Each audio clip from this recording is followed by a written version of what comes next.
Good day, students! Ako po si Sir Lorenzo Inofre at ngayon ay tuturuan ko kayo tungkol sa detailed working drawing. Kung ano yung purpose, importance at characteristics nito at tuturuan ko rin kayo kung paano mag-drawing ng detailed working drawing number 1 at detailed working drawing number 2. Kaya tara, simulan natin!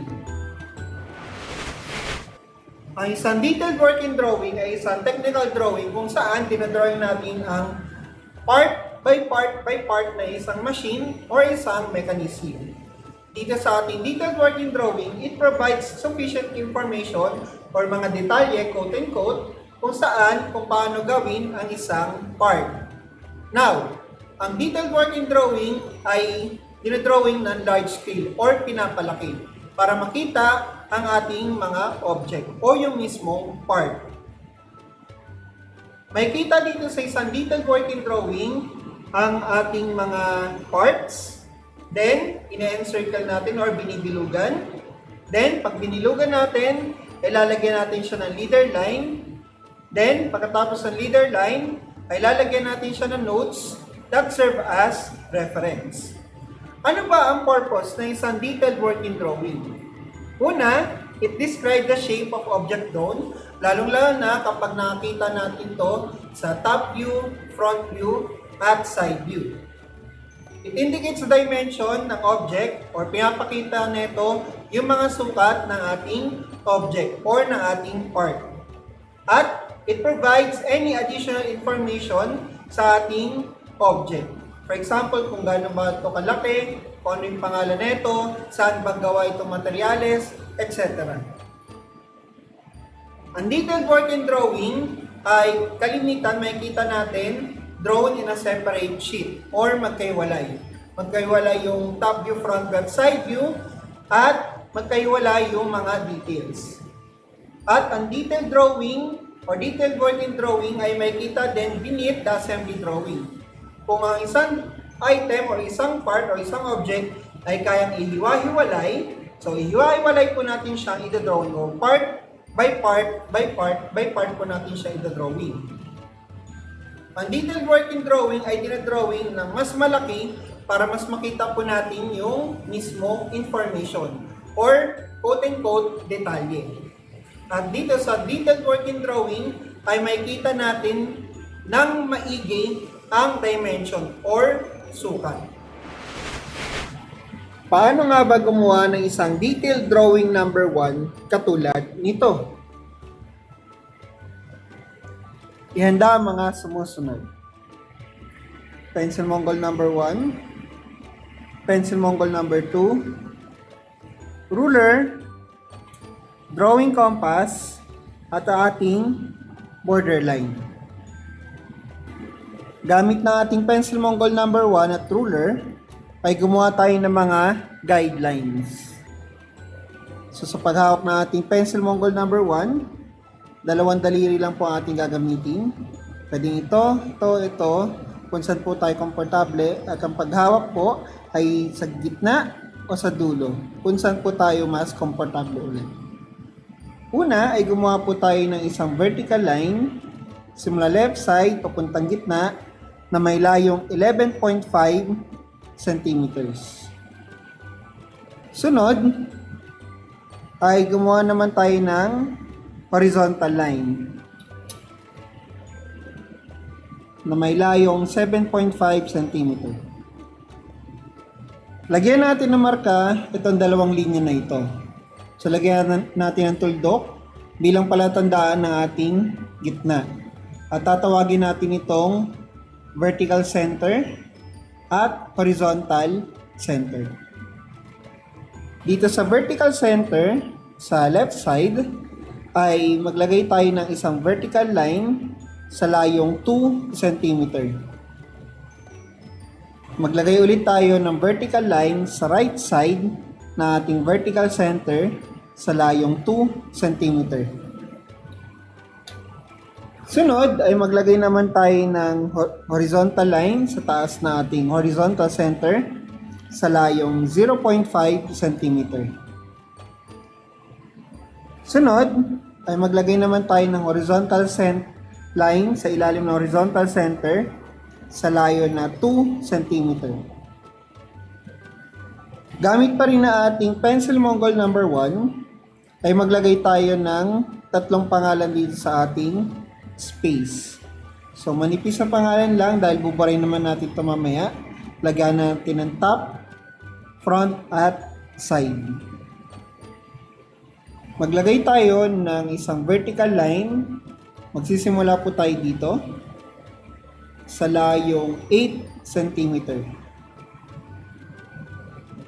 Maglagay tayo ng horizontal line simula dito sa linyang ito pataas sa layong 6.1 cm. Gamitin natin yung height na nasa 6.1 dito sa lapad na ating side view. Maglalagay po tayo dito, simula po dito hanggang dito ng isang vertical line sa sukat ulit na 6.1.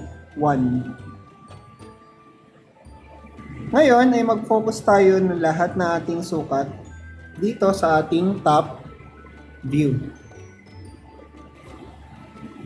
Simula dito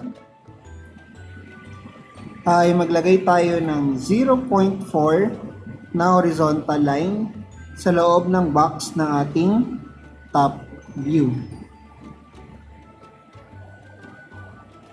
Sunod ay maglagay ulit tayo ng isa pang horizontal line sa layong 2.6 cm.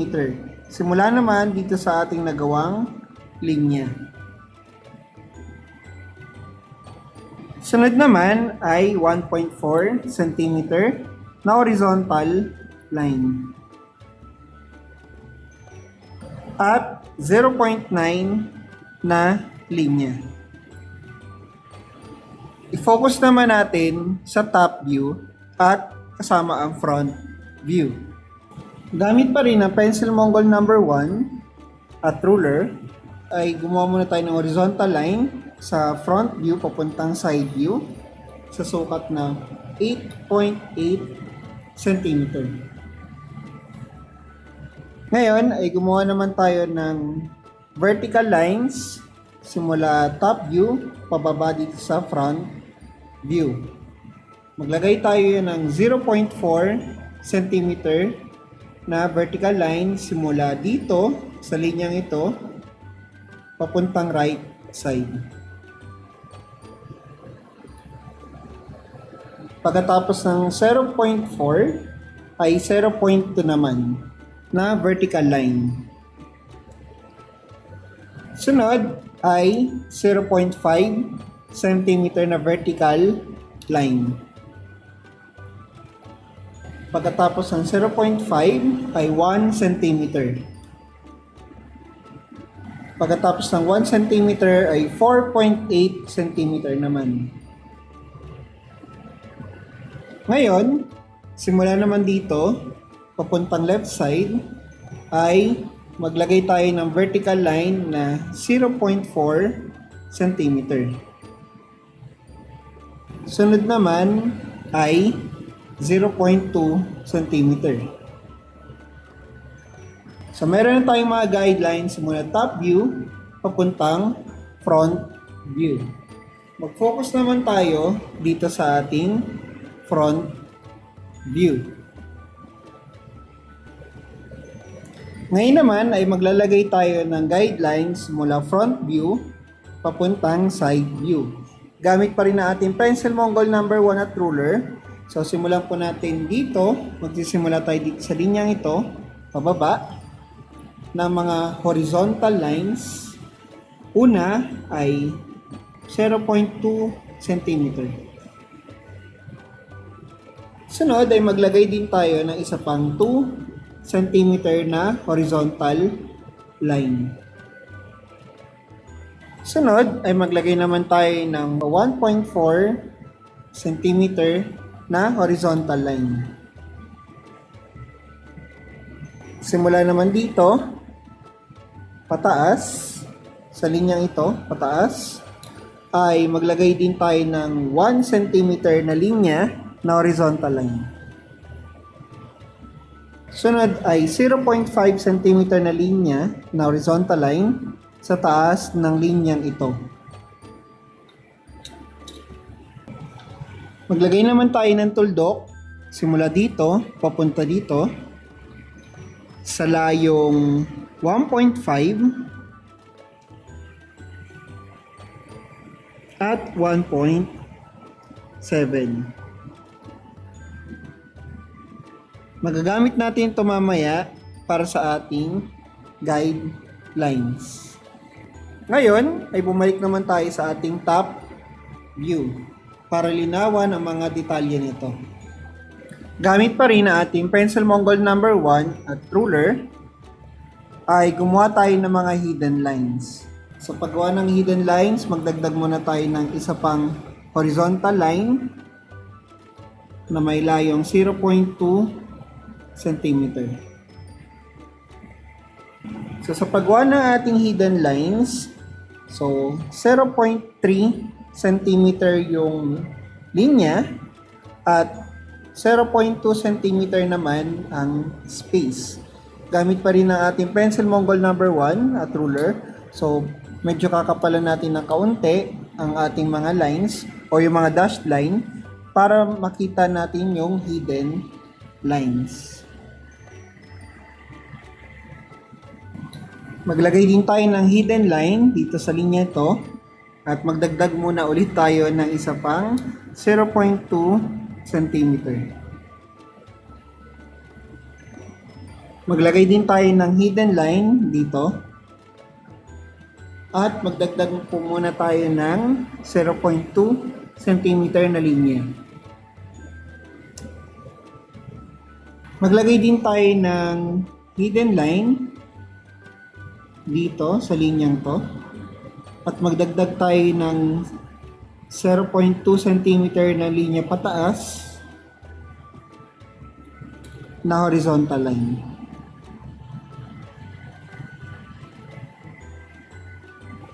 So ngayon ay gumawa naman tayo ng mga hidden lines na vertical line simula dito papunta dito. Ganon din sa kabila, ito pupunta rin dito. Ngayon ay magdagdag naman tayo ng isa pang vertical line dito sa top view at lalagyan natin siya ng hidden line sa sukat ng 0.2 cm. Gawin nating hidden line ito at itong linya na ito. Maglagay tayo ng hidden line simula dito papunta dito, pero magdagdag po muna tayo ng isang vertical line simula dito papunta dito na may layong 0.2 cm.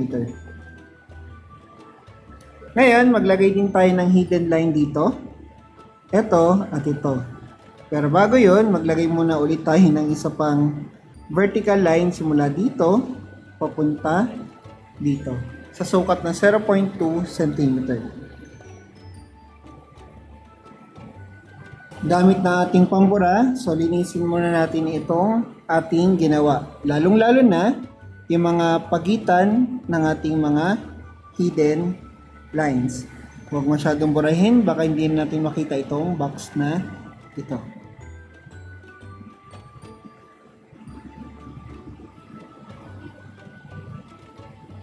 Ngayon ay gamit naman ang ating pencil Mongol number 2 at ruler. So kapalan natin yung ibang detalye na ating top view. So simulan muna natin kapalan itong box na to na ating top view. Dito, dito, dito, at dito. Gamit pa rin ang pencil Mongol number 2 at ruler, kapalan din natin itong linyang to.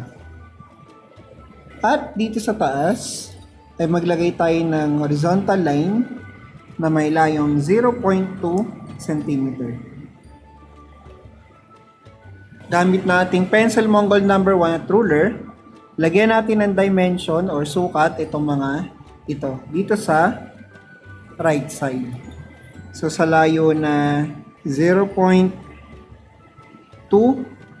hanggang 0.4, sagarin na rin natin hanggang 1.8. Simula din dito ay 0.2 hanggang 1.8 cm. Gamit ng ating pencil Mongol number 1, so maglagay po tayo ng vertical line sa layong 0.5 at 1.5 cm. Ngayon, ay gamit pa rin ng ating pencil Mongol number 1 at ruler, ilagay natin dito ang ating ruler at i-extend natin yung line dito. Gumawa tayo ng vertical line at lagyan natin ng sukat ito sa loob mamaya. Sunod ay dito, isang horizontal line na may habang 0.5 cm. Ganon din dito. At dito naman ay maglalagay tayo ng linya na may haba na 1 cm. Dito ay 0.5 cm. So gamit na ating pambura, lagyan natin ng space pang gitna ng ating mga dimension line at lagyan natin ng bawat sukat. So dito lagyan natin ng 4 gamit ng pencil Mongol number 2.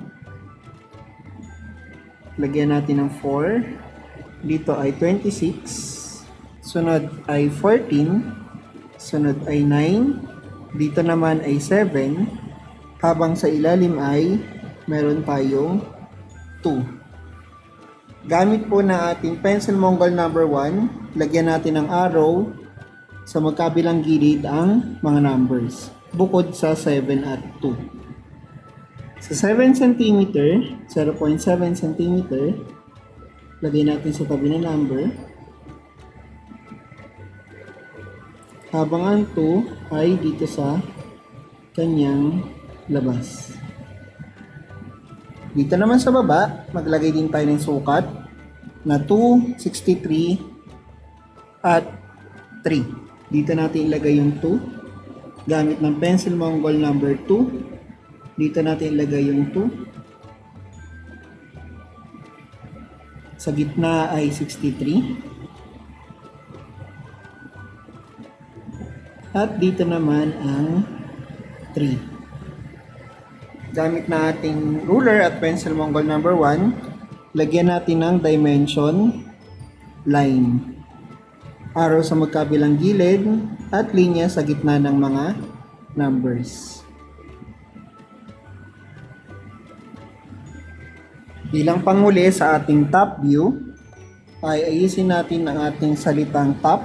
Gamit na ating ruler at pencil Mongol number 1, ay maglagay tayo ng guidelines muna.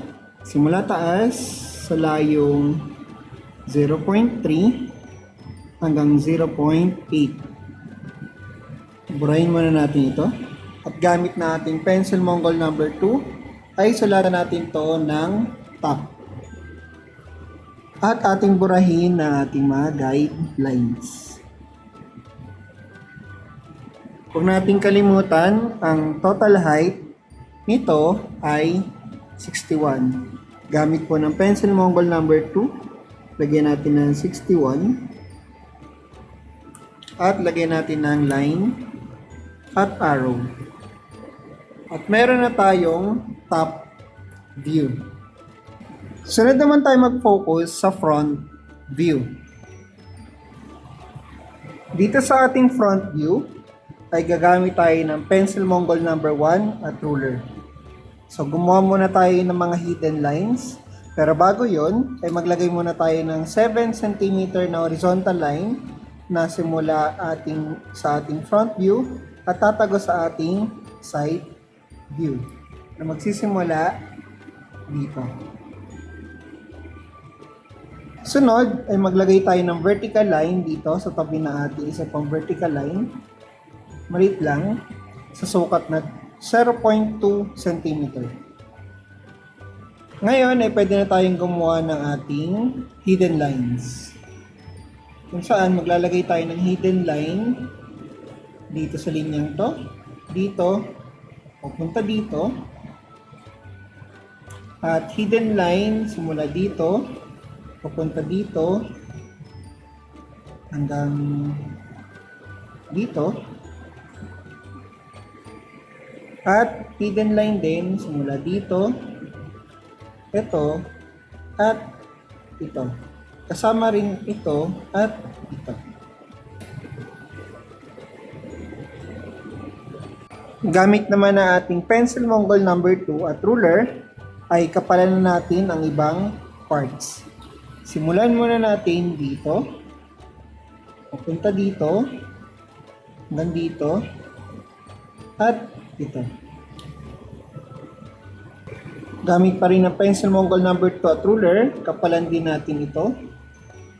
Ito. At ito. Ngayon ay kapalan naman din natin ito. Ito. Ito. At ito. Pababa hanggang dito. Hanggang dyan. Sunod ay kapalan din natin ito. Ito. Hanggang dito. Sa loob. Ngayon, ilagyan naman natin siya ng dimension line o mga sukat. So, gamit po natin pencil Mongol number 2. Lagyan muna natin ng mga sukat, lalo-lalo na dito sa may taas. Maglagay tayo ng 4. Sunod ay 5. Sunod ay 10. 48. Then, lagay natin yung 2 dito. Dahil ito yung sukat sa loob. Then, lagay na rin natin dito sa gilid. Simula dito hanggang dito. Ang sukat niya ay 16. Sunod, simula dito papunta dito ay 55. Ito ay 5. Ito naman ay 10. At yung buong height ay lagyan natin ng sukat na 88. So gamit na ating pencil Mongol number 1 ay lagyan natin ng line, extension line, at dimension line yung sa gilid ng ating mga number, at arrow.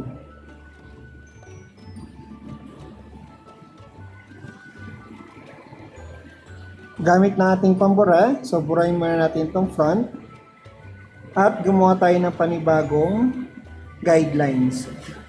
Sa sukat na 0.3 at 0.8 gamit ng pencil Mongol number 1 hanggang dito, 0.3 at 0.8 gamit na ating pencil Mongol number 2 ay lalagay natin sa itong front. Gamit na ating pambura, so lilinisin natin lahat ng excess na guidelines.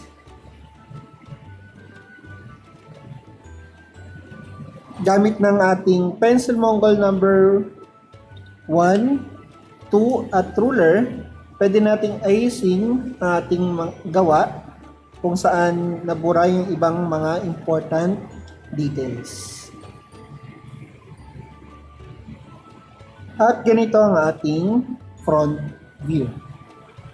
Sunod naman, dito naman tayo sa side view.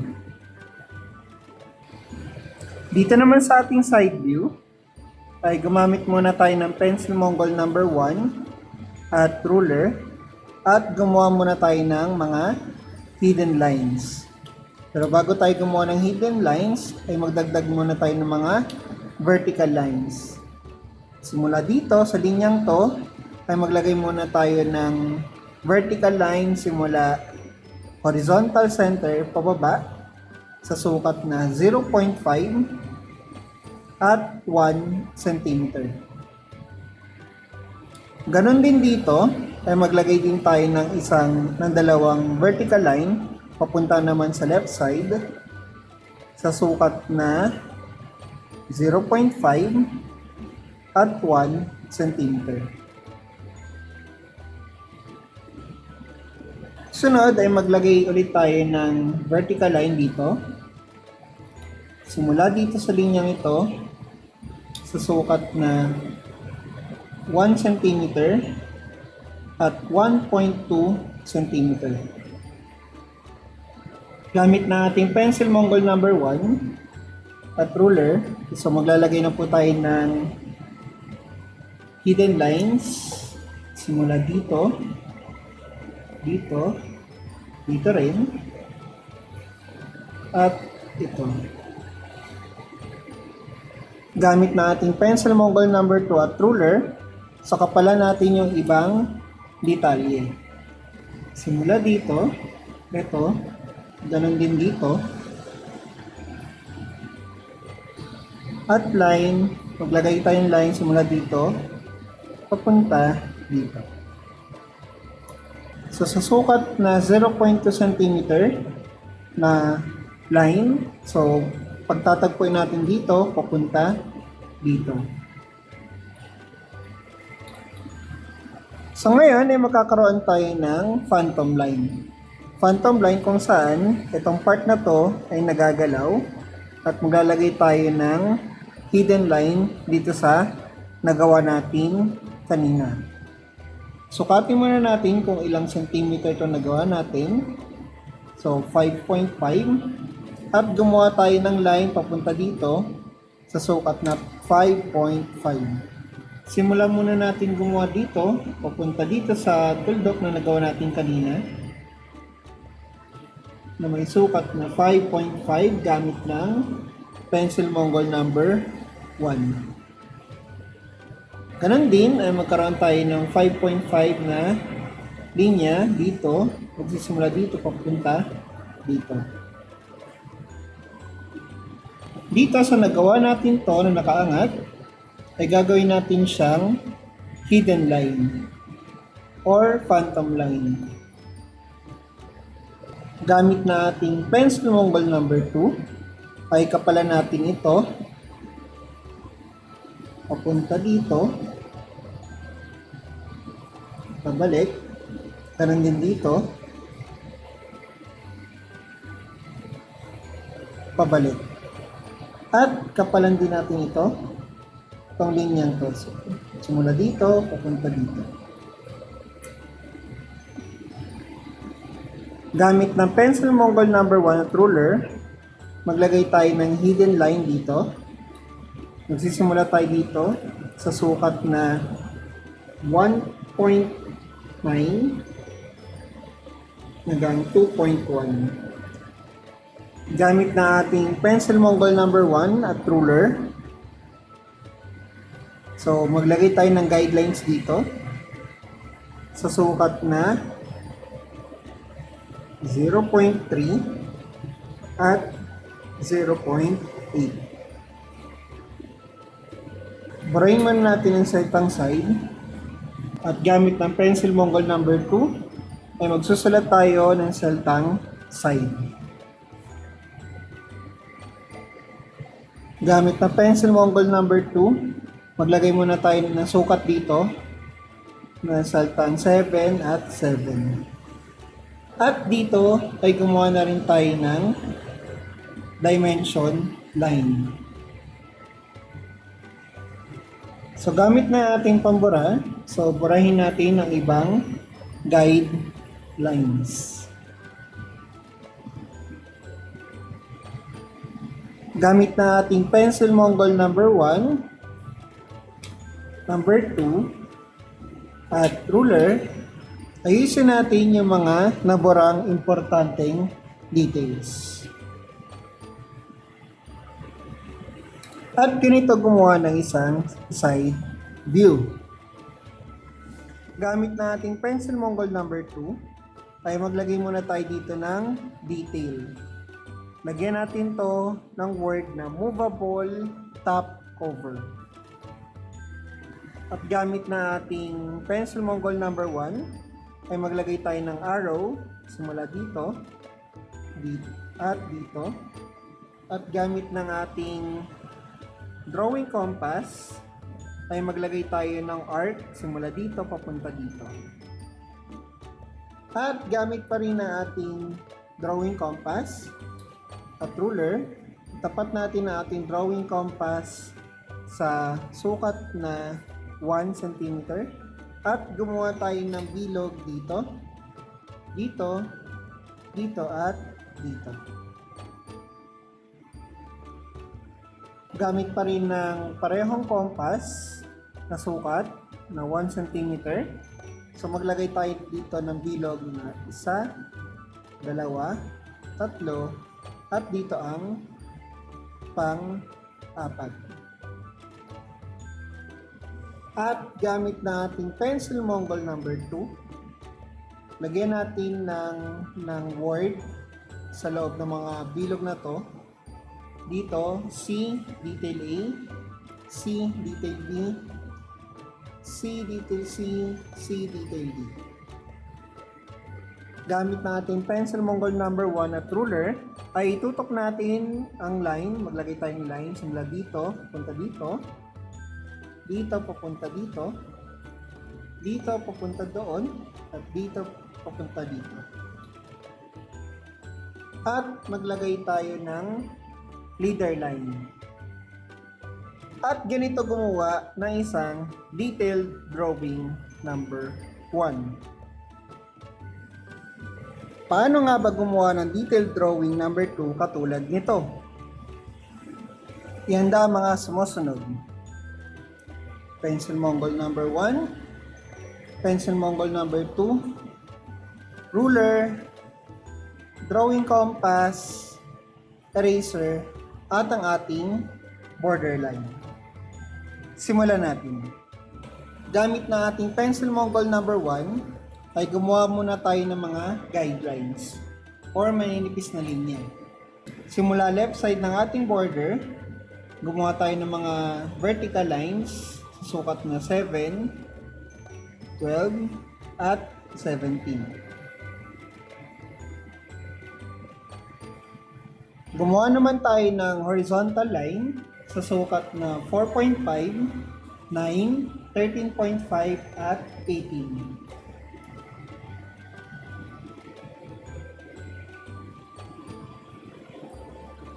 Gamit pa rin ang pencil Mongol number 1, maglagay tayo ng tuldok. Yung mga tuldok na ito ang magsisilbing gitna ng ating bilog. 1, 2, 3, and 4. Gamit na ating drawing compass at ruler, iset natin ang ating drawing compass sa 4 cm. At gumawa tayo ng 4 na bilog. 1, 2, 3, 4. Ilagay natin yung legs, yung may tusok, dito sa ating mga tinuldukan kanina. At gumawa tayo ng bilog. Sa paghawak ng drawing compass, dito lamang po tayo mag-iikot sa taas or sa head. At ang iikot po ay yung legs na ating drawing compass.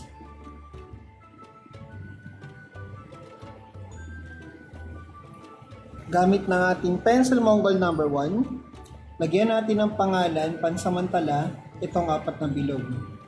Sa ilalim nila ay lagyan natin ng pangalan.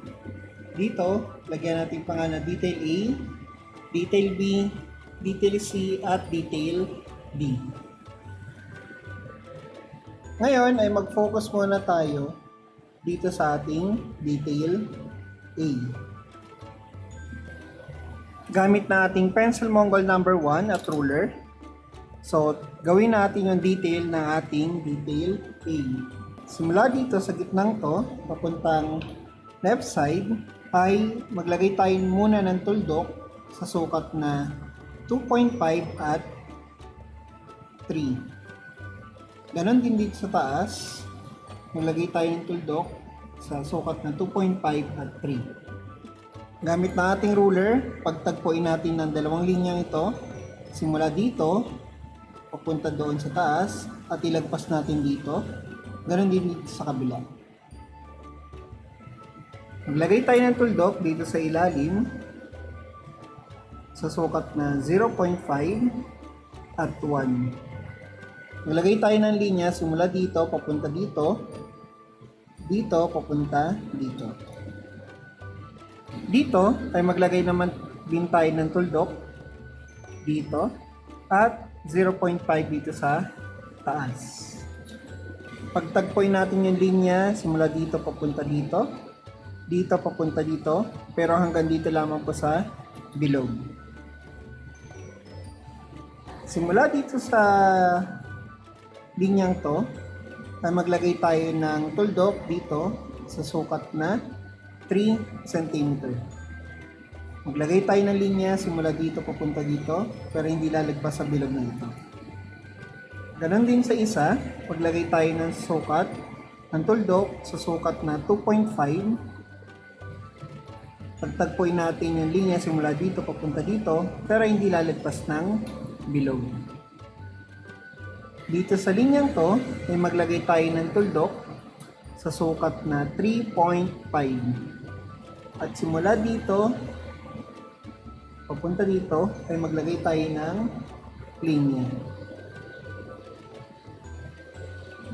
Maglagay tayo dito ng square sa sukat na 0.5 cm. At meron na tayong detail A. Gamit na ating pencil Mongol number 2 at ruler, kakapalan natin yung mga linya. Kakapalan natin linya bukod dito. Gamit na ating pambura, burahin natin yung ibang linya. Gamit na ating pencil Mongol number 2 at ruler, so kung ano man yung naburahan nating detalye ay kakapalan po natin. At ito na ang ating detail A. Sa detail B ay gamit pa rin ng pencil Mongol number 1 at ruler. Maglagay muna tayo ng mga guide lines. Simula dito ay maglagay muna tayo ng tuldok papuntang left side sa sukat na 4.5 at 5. Ganon din sa right side. Maglagay tayo dito ng tuldok sa sukat na 0.5 cm. Pagtagpuin natin yung linyang ito, papunta dito, dito, papunta dito, dito, papunta dito, dito at papunta dito. Maglagay tayo ng tuldok dito sa left side na 0.5 cm. Ganon din dito sa right side, which is 0.5 cm. Maglagay tayo ng vertical line simula dito, papunta dito, dito papunta dito, at dito papunta dito. Maglagay din tayo ng box dito sa loob ng part na ito sa sukat na 0.5 cm. Ngayon, gamit ng pencil Mongol number 2 at ruler, ay pwede na natin kapalan yung mga linyang ito.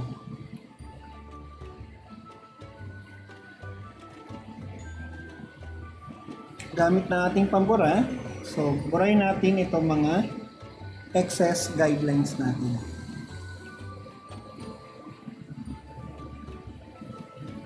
Gamit ulit na ating pencil Mongol number 2 at ruler, so ayusin natin na ating drawing. Kung nabura man na ating detalye, ay ayusin po natin ito. At ganito gumawa ng isang detail P. Gamit ng pencil Mongol number 1 at ruler, ay gumawa muna tayo ng mga guide lines. Simula dito, ay maglagay po tayo ng tuldok sa sukat na 1 cm at 2 cm. Ganon din dito sa baba. Gumawa tayo ng vertical lines simula dito papunta dito, dito papunta dito, na hindi lumalagpas sa ating bilog. Maglagay naman tayo ng horizontal line dito sa part na to, sa sukat, sa mga sukat na 1, 1.2, 1.8 at 2. Maglagay tayo ng tuldok dito sa part na to sa mga sukat na 2.5, 3 at 6 cm. Maglagay tayo ng linya simula dito, papunta dito, dito, papunta dito, At dito, papunta dito, pero hindi lumalagpas sa linyang ito. Ngayon, ay pag-meet natin simula dito, papunta dito, dito at papunta dito. Maglagay din tayo ng isang vertical line dito sa sukat na 0.5 cm. Gamit na ating pencil Mongol number 2, ay kapalan natin ang detalye dito sa ating detail C. Bukod lamang dito, kasama, at itong mga nasa loob.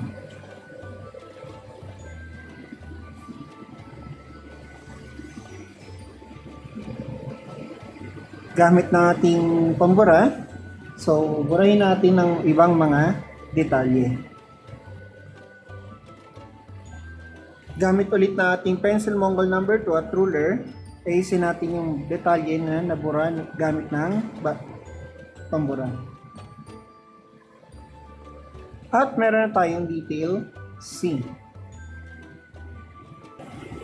Dito naman sa detail D, ay maglagay muna tayo ng tuldok dito sa right side sa mga sukat na 3, 4.5, 5 gamit ng pencil Mongol number 1. Ngayon, maglagay naman tayo dito ng tuldok din sa mga sukat na 3.5, 4.5 at 7. Maglagay din tayong tuldok dito sa vertical line sa sukat na 0.5, 0.5 at 2. Ngayon, gumawa tayo ng linya simula dito papunta dito, dito papunta dito, at dito papunta dito. Ilagpas natin ng konti hanggang dito yung ating mga linya. Maglagay naman tayo ng tuldok dito na 1 cm. Ipag-meet natin ito, papunta dito, ito papunta dito. Ilagpas natin tong linya na to na nagawa natin papunta dito, ito rin papunta dito. Maglagay tayo ng tuldok na 1 cm dito sa baba. At gumawa tayo ng linya simula dito, papunta dito, lalagpas po dito. Gumawa tayo ng vertical line as guide para dito. Pero sukatin muna natin sa sukat na 0.8. Maglagay tayo dito ng linya 0.8 at vertical line. Para magkaroon ng linya dito papunta doon, ay maglagay muna tayo ng tuldok sa sukat na 5 cm. At ipag-meet natin simula dito papunta doon. So, meron na tayong detail. So, gamit ng pencil Mongol number 2, ay kakapalan natin yung detalye. So, hindi natin isasama sa ating detail. Ito, nakalagpas na linya na ito. Ito. Hindi natin isasama ito. At yung iba pang mga sobra. Gamit na ating pambura, so tanggalin natin yung mga unnecessary guidelines. Gamit pa rin ng pencil Mongol number 2 at ruler, ay ayusin natin kung ano yung mga nabura na ating eraser. At ito ang ating detail D. Gamit na ating pencil Mongol number 1 at ruler, ay maglagay tayo ng guideline sa taas ng linyang ito at ito sa sukat na 0.5 cm. Gamit ng pambura, so burahin muna natin yung detail A, B, C, D dahil papalitan naman natin yan, at burahin na rin natin yung ibang unnecessary guidelines. So gamit na ating pencil Mongol number 2, so maglagay tayo ng detail A, detail B, detail C at detail D. Gamit ulit ng pambura, so burahin natin yung iba pang sobrang guidelines. Gamit ulit ang pencil Mongol number 2. So ayusin natin kung ano yung mga napura ng ating pambura. At ganito gumawa ng isang detailed drawing number 2. Very good students! Ipasa inyong gawa sa tamang araw. Huwag kalimutan lagyan ng pangalan, section, pangalan ko, Mr. Inofre, date kung kailan ipapasa, at title ng ating drawing. Muli, ipasa ang ating output sa tamang araw. Maraming salamat!